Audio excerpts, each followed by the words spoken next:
You carry a firearm and discharge your weapon in self-defense, you could face hundreds of thousands of dollars in legal fees and expenses. So carry the protection of CCW Safe, Self-Defense Legal Services membership. Upfront payment of all criminal and civil defense costs with no out-of-pocket for members. Unlimited defense budgets, unmatched legal expertise.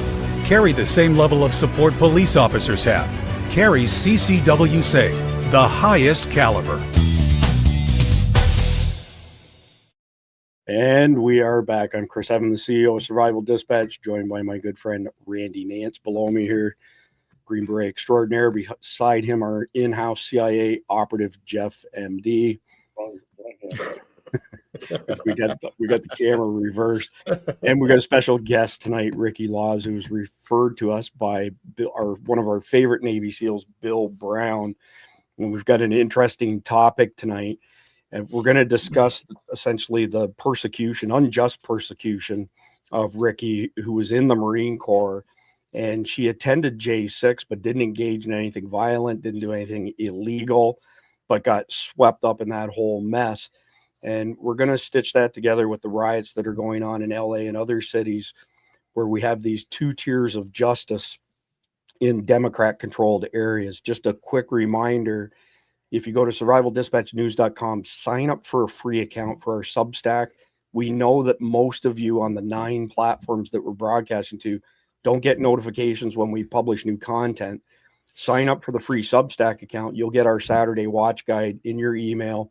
Has thumbnails, links, titles, descriptions of everything we published, and you can choose what you'd like to watch at that particular point in time. But all right, let's jump into our first story here. So this one here is, I brought this up just for you, Ricki. Marines are training in LA. 48-second video. Kind of interesting to see Marines training in what you would typically see for law enforcement teams. So we'll watch the whole thing, and then I'm going to come straight to you, Ricki. All right.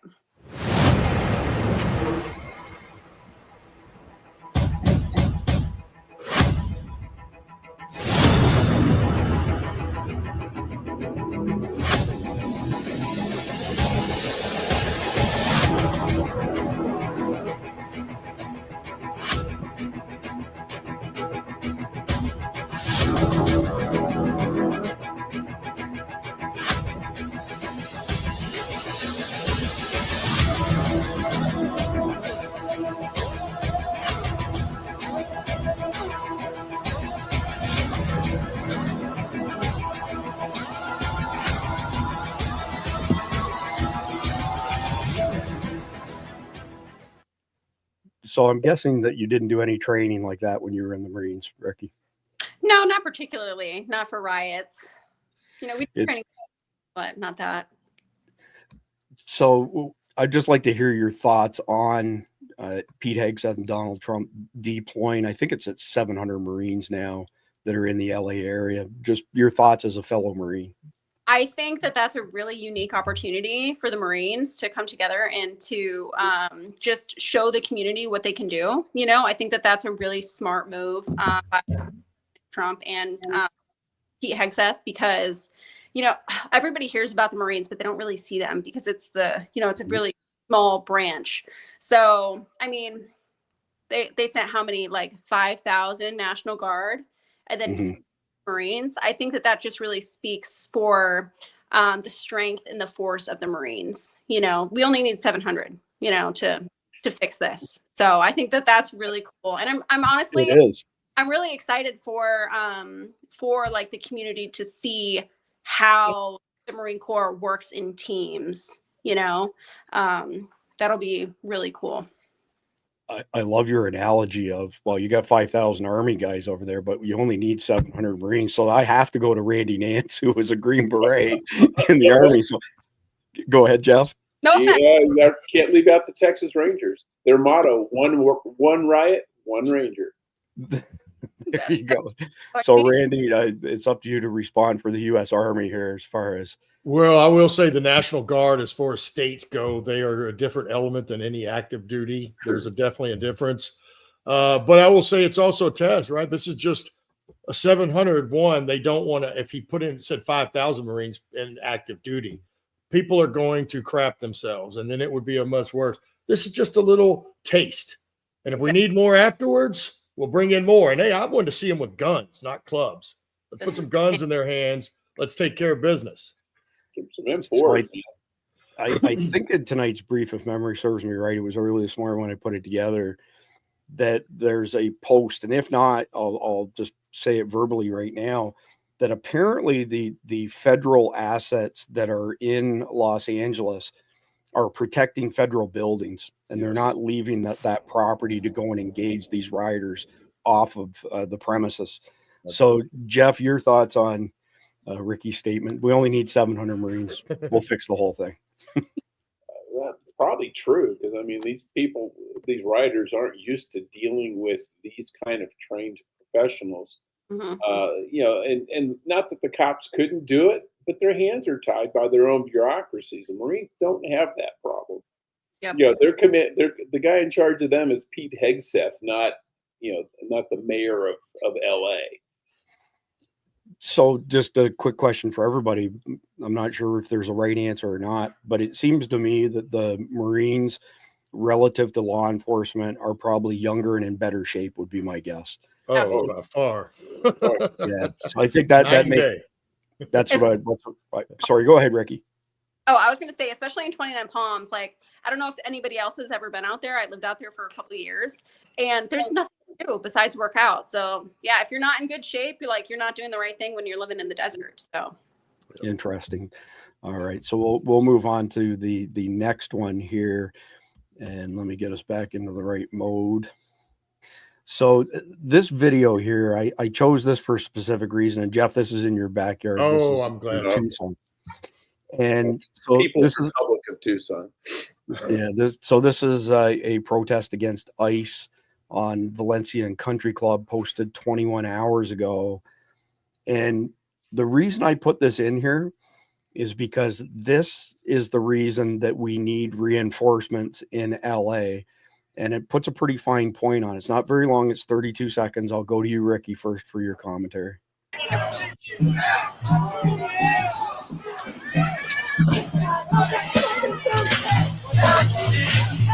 Just a quick warning, if memory serves me right, there's some NSFW language in this clip.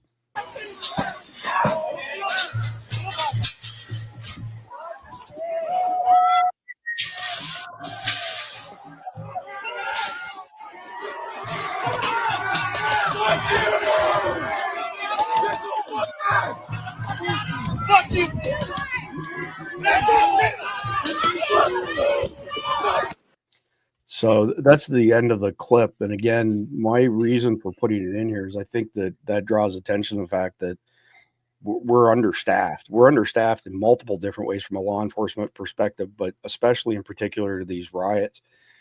Ricki, your thoughts on how organized they were there? Did you see them all lining up with shields like they were Spartans? Yeah. I think that the terms being used by the Democrats, mostly peaceful, don't come to mind when I see this, but definitely organized, like they were training for this or something, maybe. I don't know. It's really weird. Like, that's not usual, behavior.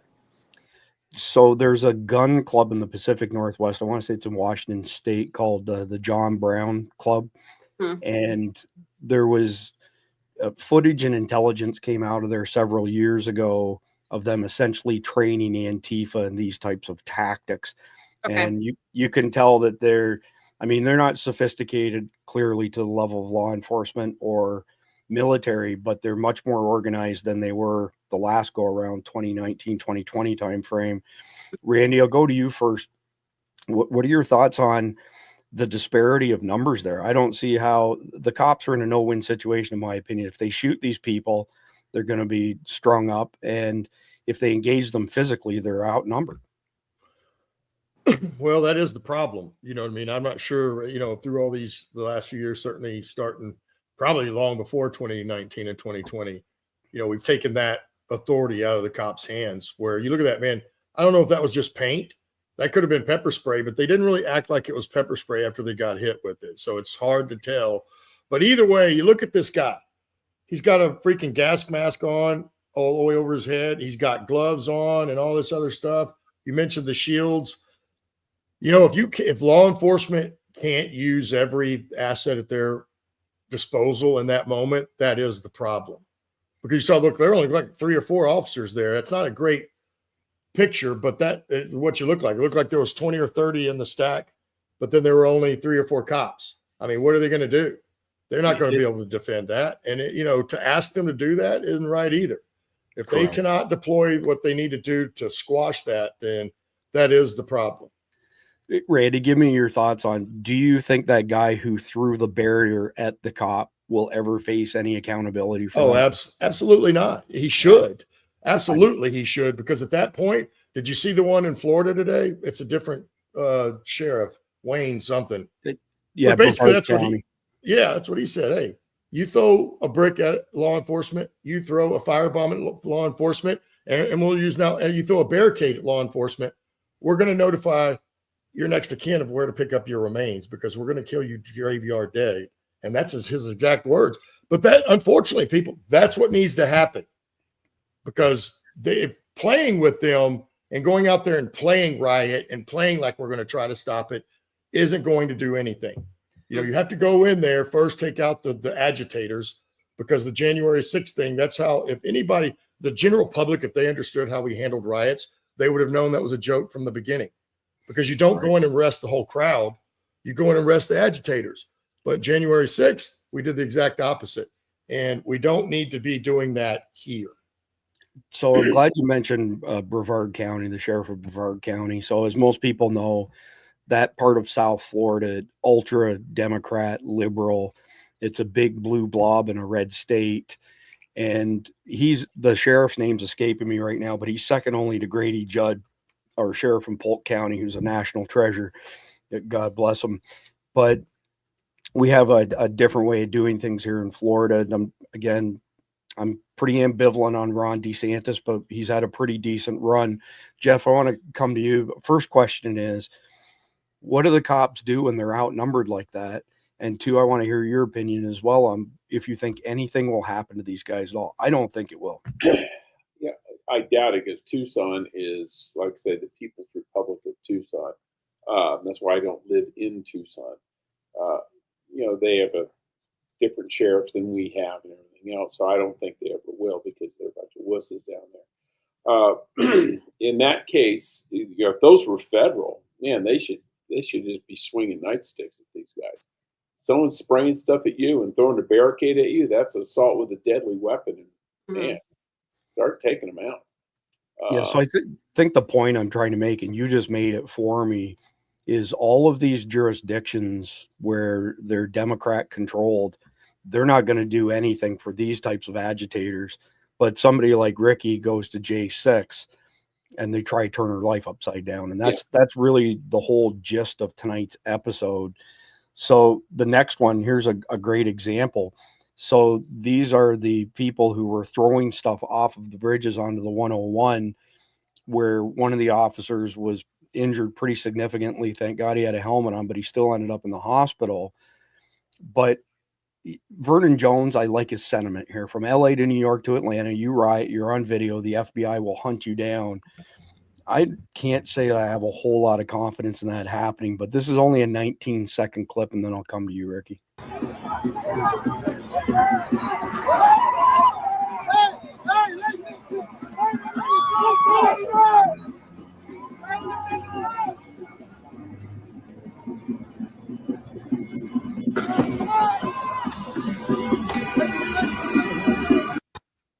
So, Ricki, let me preface your comments.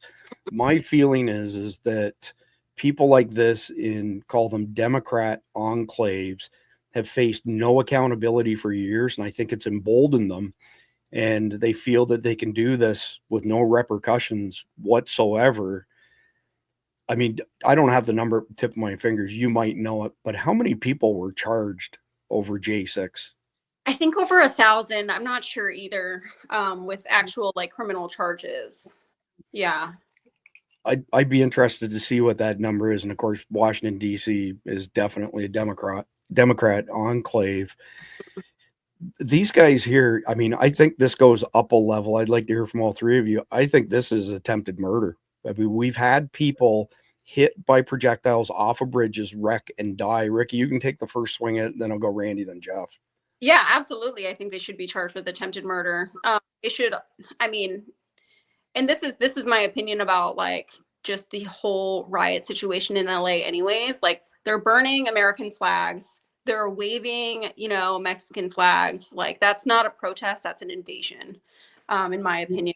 And I think they should all be charged, like those who are committing acts of violence, especially burning cars, throwing rocks at cops, you know, throwing barricades at cops. And I think it's just going to get worse. Agreed. All of the scheduled protests to happen on the 14th, the day Saturday parades are going to be happening. So yeah, we're going to do a special episode actually tomorrow on Heaven's Report, which is one of my other podcasts. We have Keith Graves on, who was a Bay Area cop for 30 years, drug and gang interdiction specialist. But we're going to be talking about how people can maintain safety if they're anywhere near these protests on Saturday.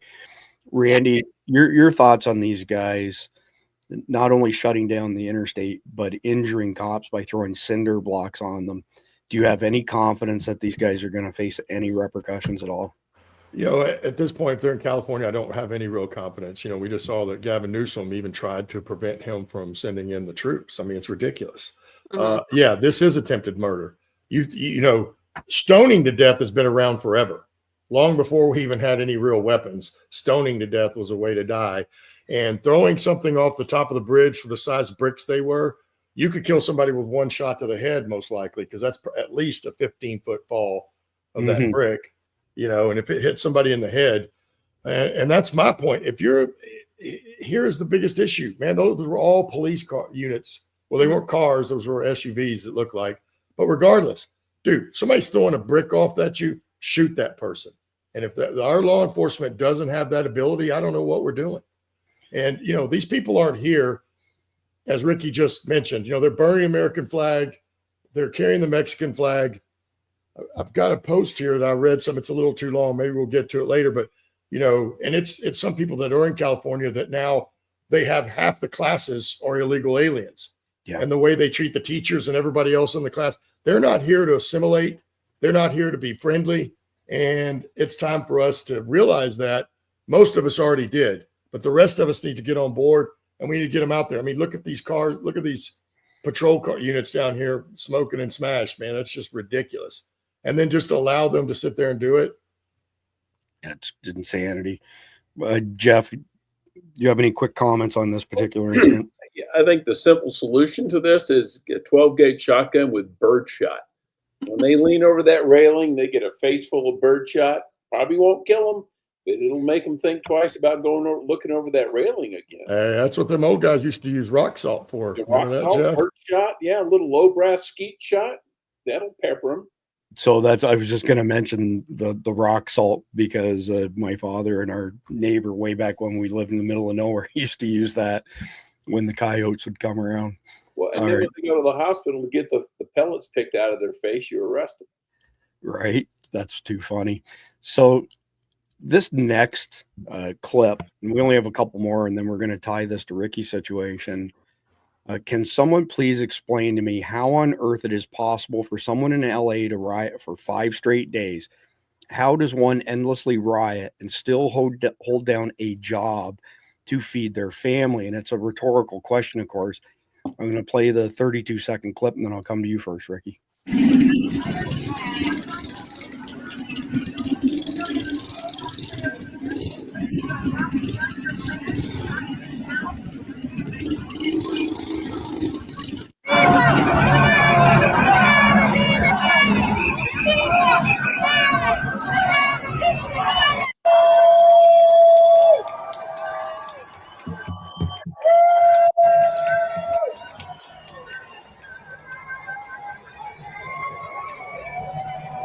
So, Ricki, clearly this is not organic. I mean, there's money behind this. Some of the money's been traced to Churla.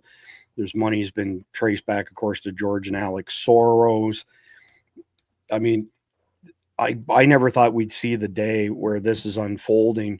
And here's my prediction, and I'd love to hear everybody's comments on it. I believe that one of these agitators is going to do a Luigi and kill at least one officer by gunfire and blow the whole lid off of this thing. And Lord only knows where it goes from there. And God forbid we have that level of violence. But I think that's where we're at right now in 2025. Your thoughts, Ricki? My thoughts on if they're going to pull a Luigi or just on the protest. The escalation. Oh yeah, I don't think that it's going to get any better for sure. And also I think, just to back to your rhetorical question, but the only way that I can think that people can like still feed their families and be doing this is if they're paid to be there, right? That would make sense to me. Or they're just, mooching off of the system, which clearly advantage of too. Yeah, I call them fresh air inspectors. Yeah. So Randy, you want to take a swing at that? I think she was spot on. They're definitely getting paid, just like on the a couple of videos ago when we saw the guy with the gloves and the gas mask, and a bunch of them seem to have gas masks. You think they all just went out and bought those things? No, somebody is training them, somebody's paying them, and that's exactly why they're able to sit here and do this. And they're probably sponging off the system as well. Like Ricki mentioned, it's probably both. But either way, we know, and it's come out they're paying. What I don't understand, if we trace the money back, why are those people not in jail? If they funded this, why are we not putting them in jail? Mm-hmm. So add this to your thoughts, everybody on the panel. LAPD Chief Jim McDonnell said that there are mysterious ads offering payments ranging from $6,500 to $12,500 per week per rioter. That's a big number. I think I'd like to make $12,500 a week, but not doing this sort of stuff. Well, now we know how they're doing it. Yeah, that's a huge sum of money, Jeff. It is. I mean, they've been putting ads on Craigslist forever, looking for professional protesters. They get paid so much a day or so much an hour to go protest at something. It's astroturfing. As far as them feeding themselves, yeah, they're all on, I'm sure they all get welfare and EBT cards and, all that, and chip and all sorts of other crap. They're not paying for anything. And a lot of them are young and they're sponging off mom and dad. And you've got a lot of little rich kids who, college is out, school's out. They got nothing else to do in the summer, so they got to protest. Thoughts on the dollar value, though? That's a lot of money. That is a lot of money. I mean, 12 grand. Yeah, I'll do that. I'll go out there and protest for 12 grand. Of course, I'll protest against them, but they would know. Right. So in other words, keep our ear to the ground for counter protesting gigs that pay $12,500 a week. Got it. Okay.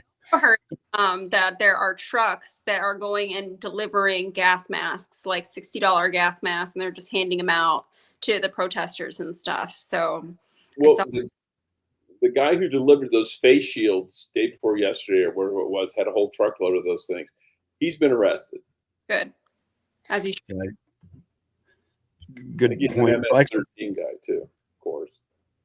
Speaking of that, here's an interesting, just anecdotal story. The guy who's the head of sales at Mira, his name's Roman, and he sends some really awesome email updates on various things like this. And they had a customer yesterday who was in a major metropolitan area. I'd have to go back and look at the email and see who it was. And there was tear gas being fired at the protesters. So the people in one car, they had PPE equipment for their kids and were able to quickly put it over top of them and protect them.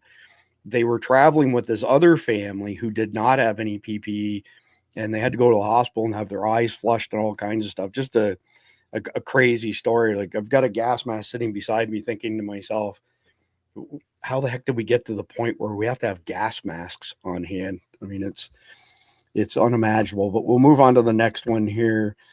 So this one here is everyone from the outside is not surprised looting is happening. When you participate in these protests that quickly become riots, it's the perfect opportunity for bad actors to take advantage. The left intentionally covers for them over and over again.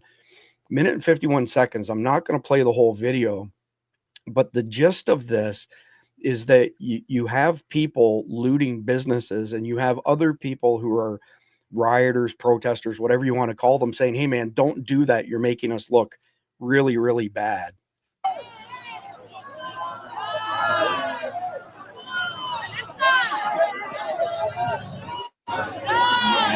Get him out! Yo, stop that shit!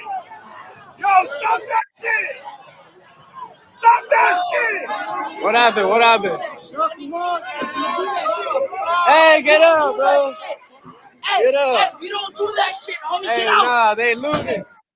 Hey. So I'll go ahead and stop it there. It's just more of the same for the balance. But Ricki, what do you make of the claims of legacy media saying this is all peaceful protesting? They're not doing anything bad. They're just having fun watching cars burn. Yeah, that's insane. I think whoever is saying that is definitely either drinking the Kool-Aid or being paid to say that. Because you can't tell me, like, watching all the videos that are on TikTok, any social media platform that you look at, like, they're burning stuff, they're throwing rocks, they're looting, they're, throwing the barriers, like whatever the case may be. I'm sure that there are peaceful people protesting. I'm sure there are, but I would not go as far as saying that it is a peaceful protest. That is honestly like so insulting, and it should be, to the intelligence, like the intelligence levels of every citizen in the United States. So that's my opinion. Well, so quick question, Ricki, and we're going to get into your story here shortly in J6. How many businesses were looted on January 6th in Washington, D.C.? 0. That's what I thought. Randy, your thoughts on, these rioters, some of them being opportunistic and looting, and some of them saying, hey, stop that. You're making us look bad. Well, I would just say that the one that was saying you're making us look bad has been trained better than the other one. That's the truth of it, because they took it in the shorts during 19 and 20 when they burned and looted and robbed all these stores. Then those store owners probably, because they're friends with those liberals, all the people that own these things. Like if you're the owner of Target, you know what I mean, or you're the owner of the Apple store that got raided, then they're going to be able to put some pressure on them, and it made them look bad, which it should. So I think this time they're just trying to shape that story a little differently. And that's really all. Is it just lends to that these people have been trained and that they're being paid to do this. So question, Jeff, what are your thoughts when the Democrat politicians in particular, but there are also rhinos that are on the wrong side of this, when they say those businesses have insurance and this is just the populace taking out their anger for being mistreated? Well, that's, pardon my French, is bullshit, because those insurance companies are owned by people, and they have shareholders, and people of that stock is in their their 401ks and things like it. Somebody pays. It's nothing in life is free. And then what happens to those stores is their insurance rates go up, and if you can't pay your insurance, you go out of business. We need to get back. I'm going to sound like a curmudgeon because I'm the oldest one here. To the good old days of when they said looters will be shot, and That's you right. shoot a couple of them, and they say you shot this poor innocent man. He was inside the Apple store at 2:00 in the morning, and he wasn't the manager. So what the hell was he doing there? And then they come back with, you're willing to kill somebody over a pair of sneakers? The response is no. The question is, are you willing to die over a pair of sneakers? Yeah. Because I'm willing to kill you for it, because it's a bigger problem.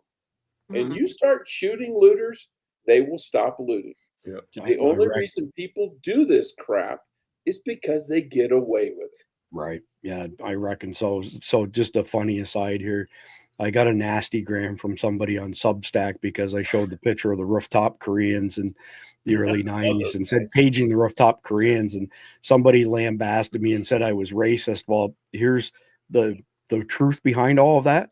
Pastor Sean Moon, who's from Korea, sent me that picture and said the same dang thing himself, because they have a sense of humor, of course. I will make one quick comment on insurance. Insurance is the only business that never loses money. Whatever they pay out this year in claims, they add to premiums next year, plus their regular profit margin. They never lose. And a great example is the Twin Towers in 2001. 60% of the underwriting was held by General Electric. Most people don't know that GE is a huge insurance underwriter. And the following year, everybody's home policies, vehicle policies spiked somewhere between 40 and 50% on average. Guess why? To pay for 9/11. So But again, somebody pays. It isn't 100%. free money. Well, it's 100%. us at the end of the day. Yeah. It filters down Absolutely. to us, people. Yeah, ask That's the who people in pays. California who lost their houses in the Palisades fire. You Right. know, they're not going to be able to get insurance. Correct. So moving on to the next one, speaking of, damage to property. So this is the aftermath of the LA riots. It was never about the environment, as the poster says here. It's 27 seconds, but this is pretty rough for the richest country in the world by a long shot. And now all of a sudden we look like a third world country.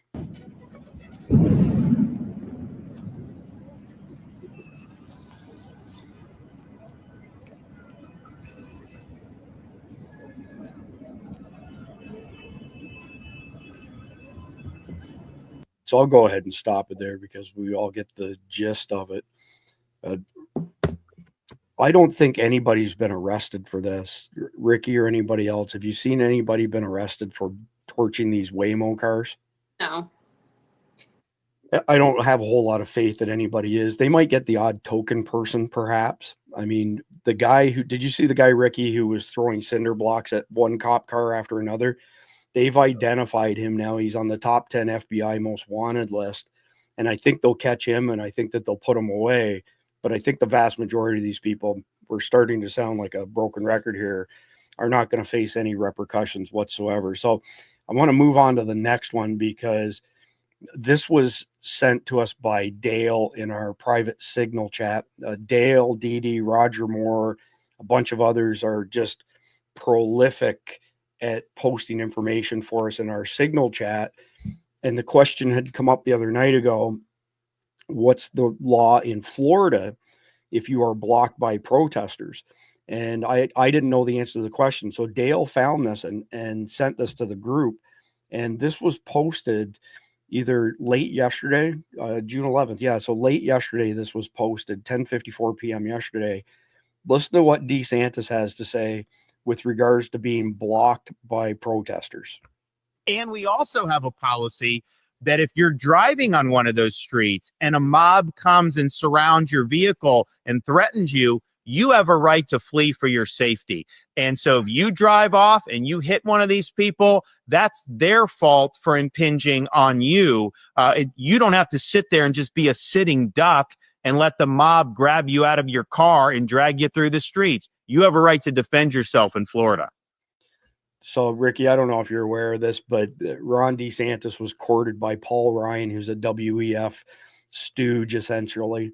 And a lot of us in Florida were pretty turned off by that when he ran against Trump, said nasty things about Trump during the primaries, aligned himself with the World Economic Forum. But overall, I got to be honest, our laws have been pretty solid here in Florida when it comes to things like this. Just curious, what are things like in your neck of the woods as far as protesters are concerned? Do you have any insight as to whether or not you can get away with, fleeing if you feel your life's in danger and potentially hitting these people? Oh, in North Carolina? Yeah. Probably not. I'm in Charlotte too, which is very blue here. Fair enough. Yeah, we have a lot of and y'all's governor is Democrat, correct? Or no? I don't know. Rhino. Is he? Yeah, but he's not. Yeah. I'm just looking at how he handled the hurricane, and it seemed like that was a Democrat. Yeah, like shit. Yes. Or he didn't do anything. He just didn't do anything. People are still living in tents. Yeah. So, yeah, horrible. Yeah, it's a horrible statement on society for sure. Does anybody else want to add anything to the conversation on the riots before we pivot to Ricki's story? Okay, so go ahead, Ricki. Oh, I just want to add one thing. Sure. The protesters are the rioters, really. Aren't even taking into consideration who's going to pay for the damages to get fixed. It's going to be your taxpayer dollars. So they're really just making a bigger mess for their own community. Your taxpayer and your insurance dollars. Exactly. Yeah, 100%. So, Ricki, let's pivot now because the gist of tonight is to say, look, if we're looking at any type of demonstration in a Democrat-controlled jurisdiction, there's a lot of leniency for these peaceful protesters having fun watching cars burn. But if you are a Trump supporter, you get a different style of justice in those jurisdictions. Mhm. So walk us through what happened to you attending J6 and the fallout from that and where you are right now in the process. Okay. So long story short, because it's been like over 4 years, so I'm probably going to miss a lot of details and stuff, but I'm going to try to hit the wave tops. So I attended the Trump rally January 6, 2021, and I was there peacefully.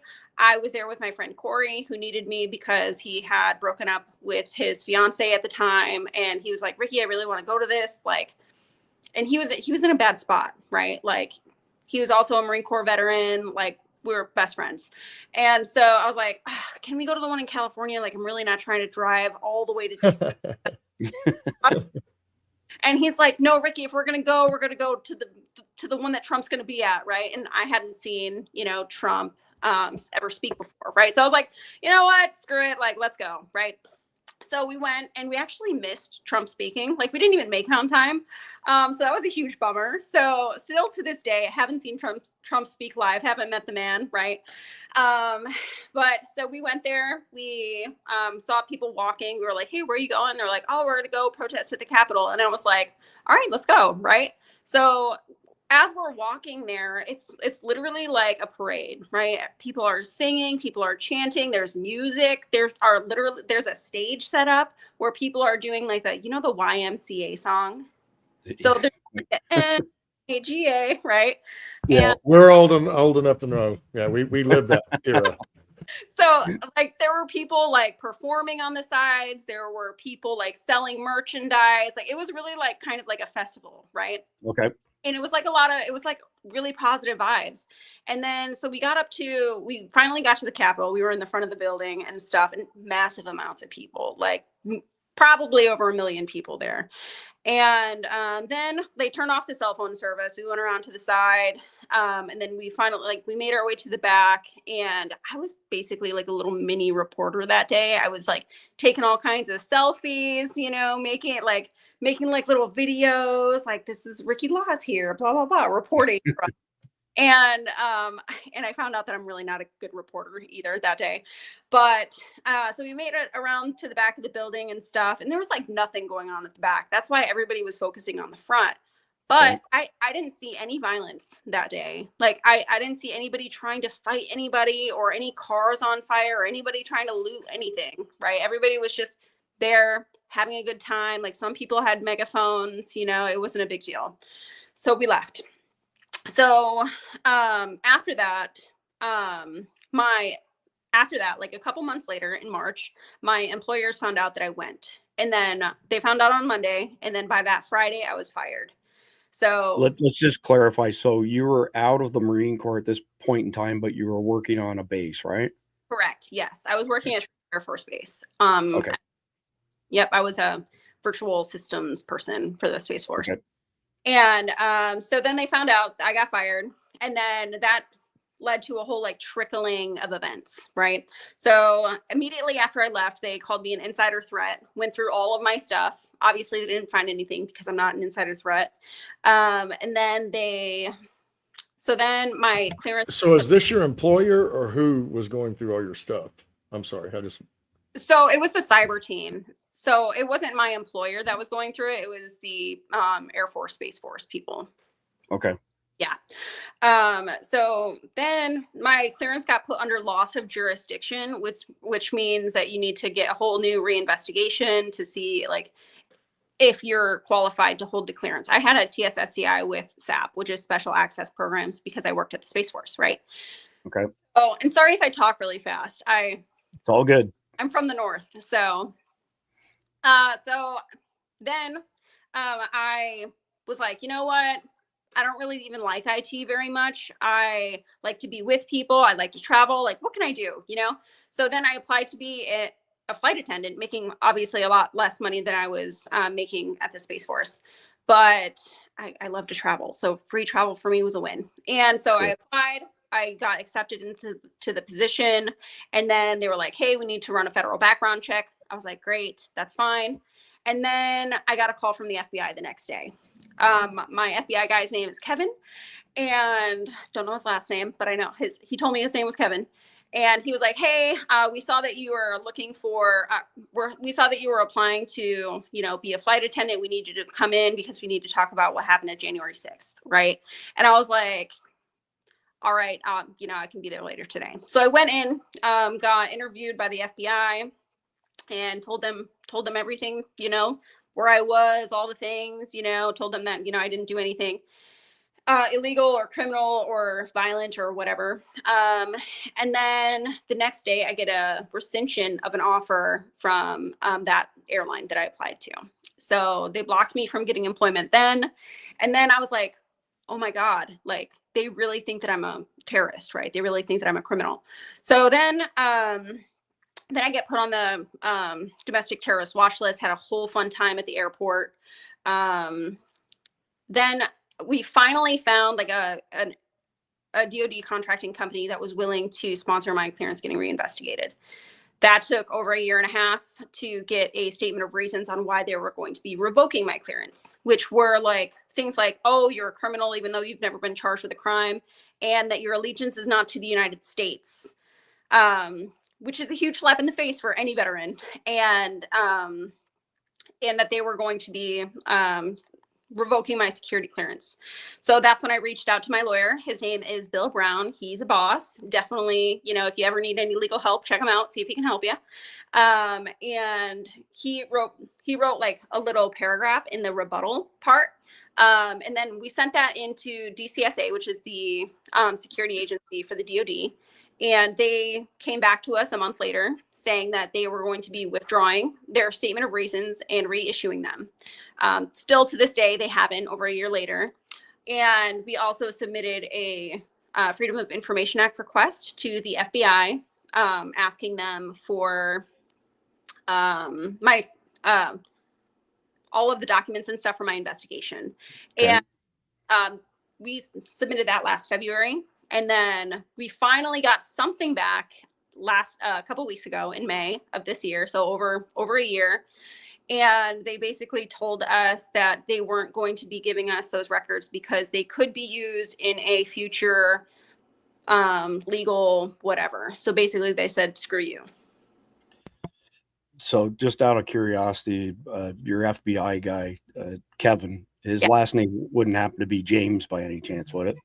Not. I would love if Mall Cop was my, I guess that would be really cool.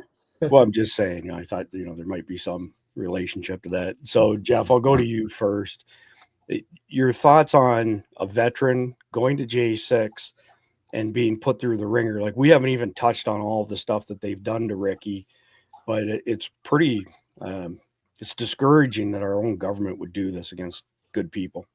Well, if she committed no crimes and wasn't arrested, then she was protesting, and protesting is protected in the First Amendment of the Constitution. So she should not lose any of her clearances. And, I had clearances my entire career. And even after I left, I had still held my clearances for about 5 years. And if you lose your clearances, you can't work. I mean, you're done. I mean, and that's what when the corrupt FBI leaders were going after, whistleblowers within the FBI who were saying, hey, the J6 investigation process is screwed up. What they did to them, they didn't fire them. They pulled their clearances. Yep. So they can't work on any cases. They can't do anything.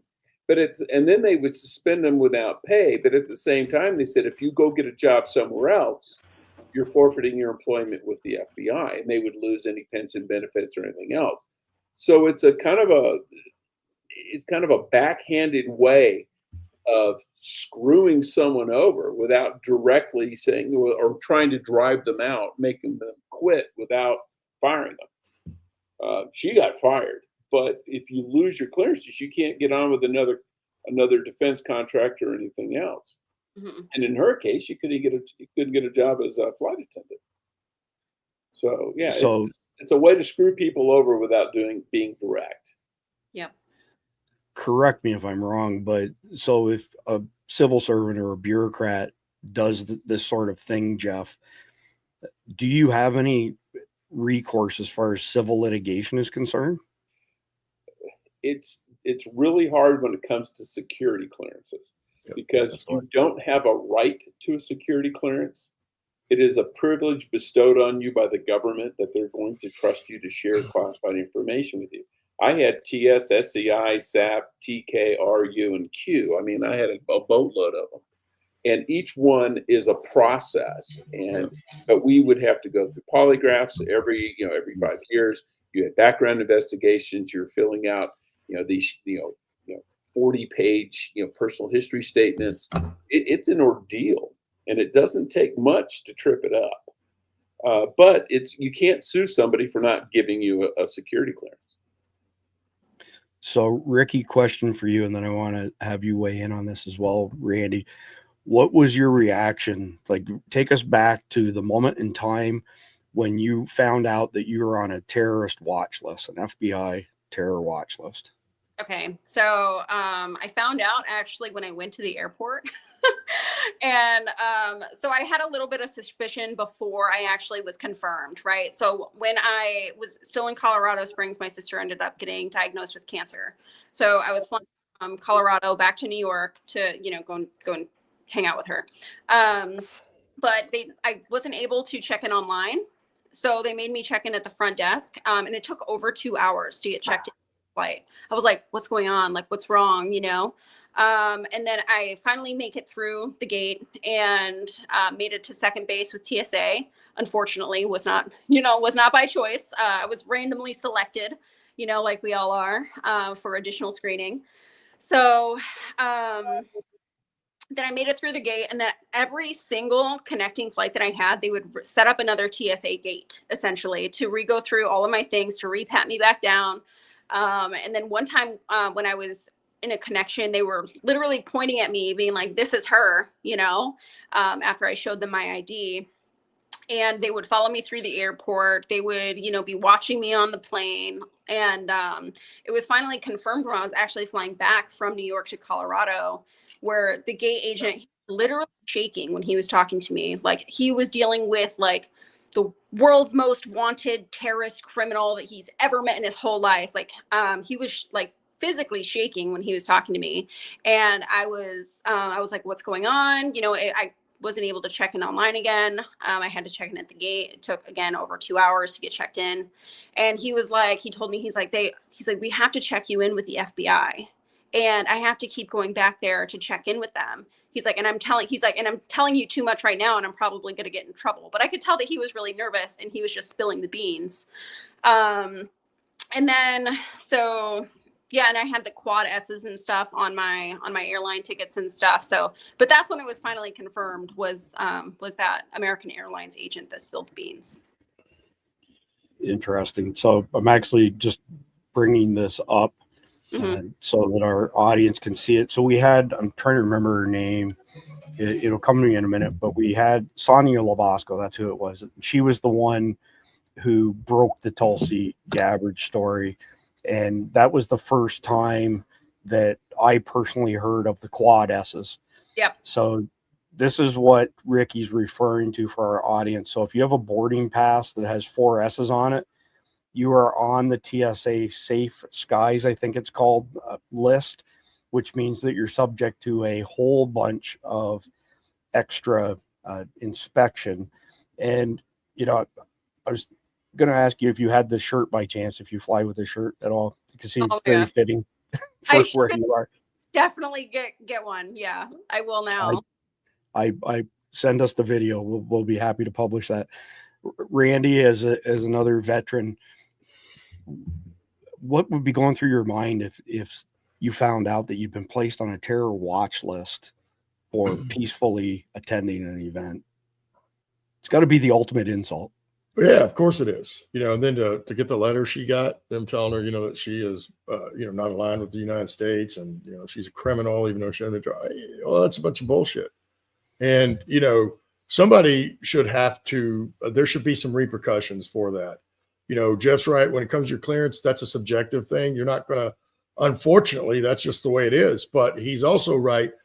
The disparity in the jobs that require clearance and that don't, of money, what we're talking about, is pretty significant. Mm-hmm. And then most of these places, you can't even walk in the building anymore if you don't have a clearance. Mm-hmm. You can't even come in the Right. door. They won't let you through the gate into the parking lot. So, you know, it is a big deal. And to have some of these bureaucrats, you know, and then some of these people that are in the FBI that have clearly lost their way, talk to a veteran that way when she clearly hasn't done anything. Now, if you earned it, hey, then you earned it. But she didn't. And as Jeff mentioned, her rights were inframed and protected by the Constitution. So there is nothing they can do about that legally, but clearly that doesn't matter to them. And we see with everything they're doing, legal, illegal doesn't matter to them. It's a means to an end, I believe. And obviously they've taken the policy that anything that has to do with Trump, you know, is bad. And now it's got to the point you can commit high treason and you're going to be fine if it's to get Trump out. That's okay. You know what I mean? You can do anything in that respect, but we all know that isn't true. Like when it comes down to realness, that's it. You know, those people need to be held accountable. And I'm not sure why, you know, I don't know what the mechanism is, but something needs to get that ball rolling, you know, as far as even up on the Hill. I said, you know, really, I think to this day, we should go up on the Hill, go through all the records of every politician up there. If you've been taking money or stealing money or getting paid money, there's going to be repercussions. There's a noose out there on the front lawn. If you've been committing treason, you know, if you've been doing all these things that we know some of them are doing, it's time it's time for justice to take over. It's time for us to actually push that needle down the road some, because we've just been kicking the can. Yeah, I mean, you hit on a whole bunch of really good points, Randy. I'm sitting here as you're saying all this stuff, thinking to myself that we will never see Maxine Waters or anybody like her Probably never face any consequences for basically saying, go shoot Donald Trump. And you know, and then we'll talk about no kings. Why didn't y'all say that when Obama was in office? Because we definitely could have said that then. At 100%. And or Biden, because we know he was running Biden's administration as well. Correct. So, Ricki, have you received any support from any veteran organizations? And before you answer that, I just want to make sure that our audience understands Bill Brown has been on our podcast multiple times. Navy SEAL. He's the SEAL who founded the New York SEAL Swim.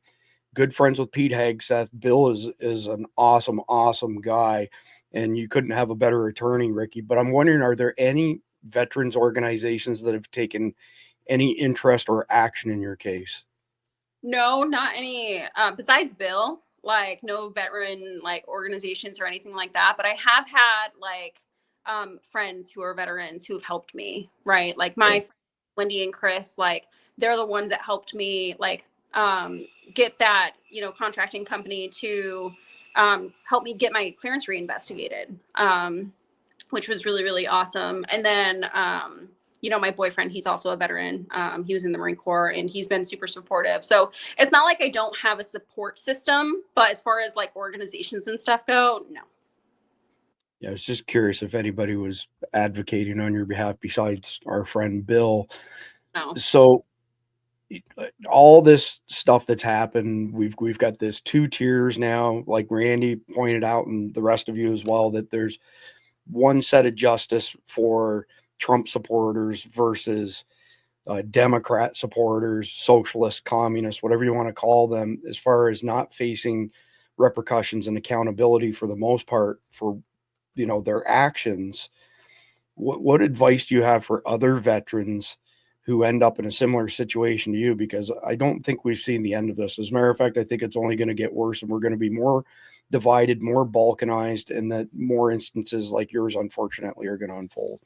Yeah, I definitely don't think I'm alone in this either. And it's taken me a really long time to get the courage to speak out about it because of how traumatic the experience was for me personally. But I would tell them like to reach out to me, like find me on Facebook or anything, email me, like whatever, you know, if you just need some support, if you need some help, you need like some guidance on who to talk to, I will definitely be more than willing to help you out. But I think the most important thing is to not stay silent. Like, we are strong, like when we are together, and your voice is so powerful. So we just need to keep fighting the good fight until, the truth, eventually comes to light. So that's what I would tell them. That's really well said, Ricki. Jeff, do you have any thoughts on veterans being put in this type of compromise situation and what your advice to them would be? Well, yeah, as much as you can, fight back and call your congressman, because this is an administrative punishment. It's not a legal punishment. It's an administrative punishment. It's like, the cop pulls you over, that can't get you for speeding, thinks you're drunk, but it turns out you blow zero on the breathalyzer. So he goes through all your paperwork and says, oh, your insurance card is 1 day expired. He writes you a ticket for that.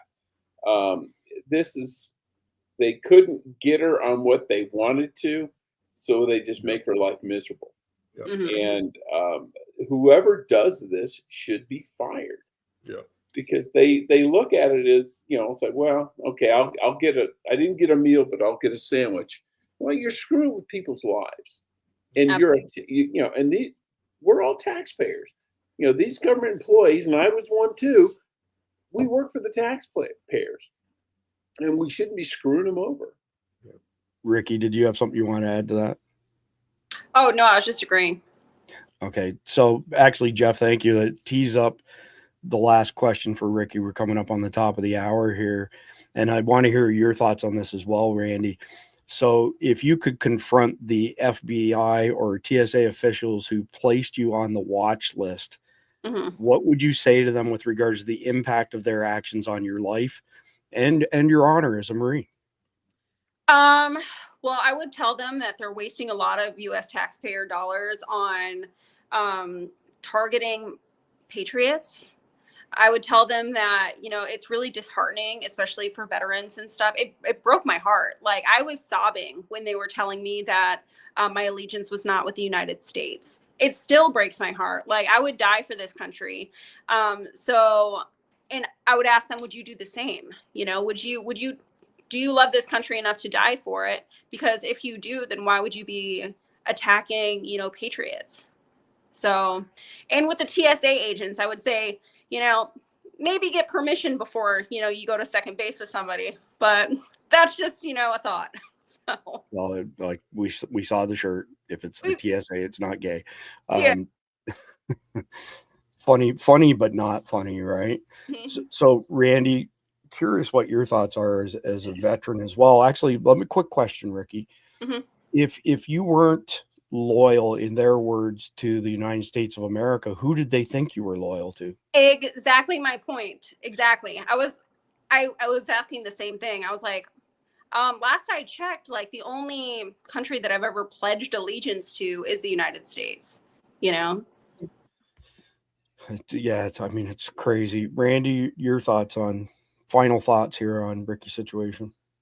Well, I think the FBI agents, the DCH, all those that were involved in this, and she's not the only one. They did this to a bunch of people. Probably not the only veteran either. Right. They need to be fired. They need to lose their clearance permanently and like forever. You don't get another clearance for as long as you live. You should be fired from your job. You should be barred from any kind of federal service or any kind of city or state government service. Same thing, all those folks, that's what should happen to them. And if there's something that can align criminally, they should be charged. They should be charged. The TSA agents, at this point, really, we all know that we did September 11th ourselves. Why do we still have TSA? Why do we still have to go through that rigmarole to get on a freaking plane to travel anywhere at this point? We didn't before September 11th, and it was because of September 11th that we've gone through all these rule changes, and now we have another federal agency in charge of something else that just makes your life harder in whatever you're doing. I would much rather drive now today than fly for that reason. And I'm an amputee and I'm burned. I know you can't see that, Ricki, and you don't know me. So regardless if most early days, I did have to show up in a wheelchair, but now I'm on my leg or crutches. I get, I can't make it even when I go through the scanner, I still get an extra little pat on the other side. It's 100% of the time. I'm just like, go for it, do it. They always ask me, you want a room? Nope. Let's say, what for? Let's get the pad on so now that I can move through, because you're already making me show up 2 hours early to my flight. I mean, right. So you just hit on something that I want to ask Jeff about. Jeff, have you caught the news on, I can't remember which group of terrorists, Hezbollah, Hamas, something like that, maybe Al-Qaeda, maybe ISIS, with these undetectable bomb vests, and a bunch of them blew themselves up. So they know that these vests actually work, but they claim that they can't be detected by the TSA. You haven't heard of that yet? I think that was, those came up with Al-Qaeda a while back. I mean, it was several years ago, right? I'm pretty sure. Yeah, that was a while ago, and I don't know if they've been used for anything that I've seen. There's a story circulating right now where a bunch of them killed themselves with these vests. So they're basically saying, well, they're proof of concept. Clearly, they definitely weren't. Yeah, well, they definitely blow up. Whether they're undetectable is that's correct. That's correct. But I think with the TSA and all this stuff and putting people on the watch list, when you put people on the watch list because there's a good reason to believe they're terrorists, great. But when you're talking about Marine veterans who've never been arrested, never had a problem, never done anything, that's a form of public corruption to me. And the people who do that, if they're doing it just for some perceived slight, or they're frustrated or whatever, then they should be dismissed. And that, to me, is right up there with a cop who's on the take, who's taking bribes, or is soliciting, or when they pull you over and they go through your stuff, he takes $100 out of your wallet. It's public corruption. They should be fired, and they should be like Randy said, they should be banned from any job where they have a position of authority ever again, or any trust, any kind of public trust. Exactly. Period. Yeah, they're just trying to humiliate you, and it's disgusting. Yeah, it truly is. I appreciate you sharing your story with us, Ricki, and I hear from Bill on a fairly frequent basis, but if there are any changes, if you could let us know, we'd love to have you back and keep tracking this, and hopefully, we win for the good guy this time and not just the bad guys. Just a quick reminder to everybody out there, if you go to survivaldispatchnews.com, takes you to our Substack. Sign up for a free account. You will get our weekly Saturday watch guide. You'll get a whole bunch of other stuff as well.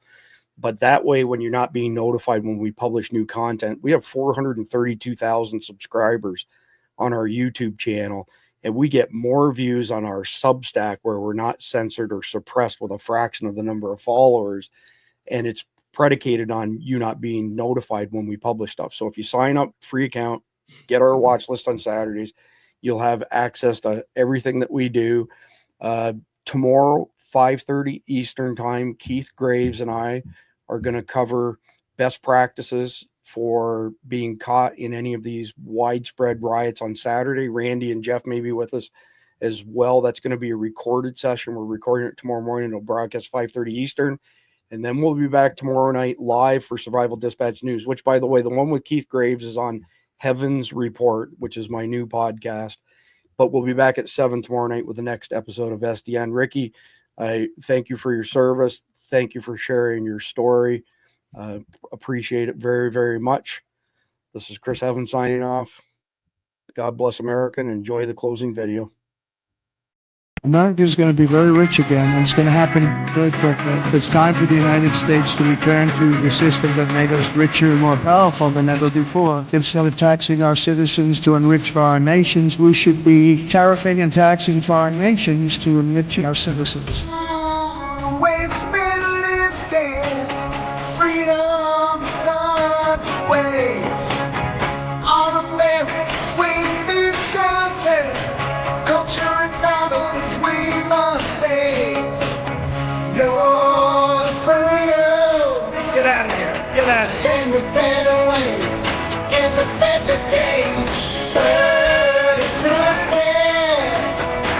Send a better way. Get out of here. In the better days.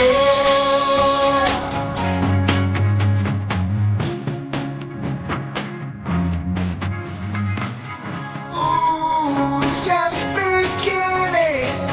Patriotic. Patriotism is here to stay. On borders, please help us.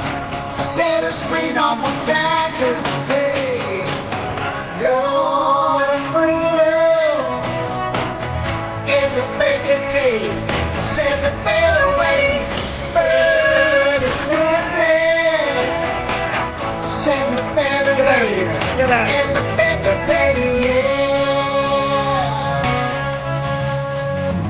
God bless President Trump. God bless America.